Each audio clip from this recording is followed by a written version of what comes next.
তো বন্ধুরা, চলে এলাম একটি নতুন ভিডিও নিয়ে। তো এখন আমি রয়েছি মধ্যপ্রদেশ, ভোপাল। তো এটা চলছে, যে রেল লাইনের কাজ চলছে। তো এই এই যে লাইনটি তোমরা পাচ্ছ দেখতে, এই লাইন থেকে আর একটা লাইন ভাগ হয়ে যাবে। তো ওইখানে তোমরা যে পাচ্ছ দেখতে, ওইখানে আমাদের মেশিন ফিট করা হচ্ছে। তো হচ্ছে আমরা এখন, তো এবার তোমাদেরকে একটা জিনিস দেখাবো। এটা তো মনে হচ্ছে দেখে পুরো আন্ডার প্যান্ট। না না, আন্ডার প্যান্ট না, এটা হচ্ছে নিজের হাতে বানানো একটি মুখোশ, যেটা আমাকে রোদ থেকে বাঁচাতে সাহায্য করবে। কারণ যা রোদ, এখানে প্রচুর গরম, নিজের মুখটা ঢাকা রাখলে হবে না। তো তোমাদের দেখাবো। এই এই হচ্ছে মুখোশ, এটা এভাবে করতে হয়। তো এটা আমাকে রোদ থেকে মুখকে ঢাকা রাখতে অনেক সাহায্য করে এবং খুবই কার্যকরী জিনিস। এবার তোমাদেরকে দেখাবো যে আমাদেরকে একটা রেল লাইনের রুট ফাইনাল করতে আমাদের কেমন কেমন জঙ্গলে ঘুরতে হয়, তোমরা দেখো।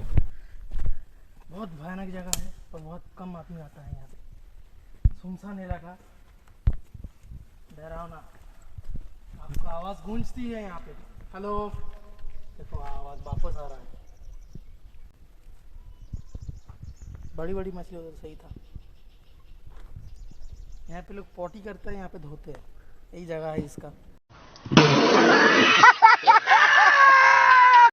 তখন বাইরে খুব রোদ, তাই আমরা জঙ্গলের মধ্যে একটা ছায়রা জায়গা খুঁজছি, আমরা যাতে একটু আরামে বসতে পারি।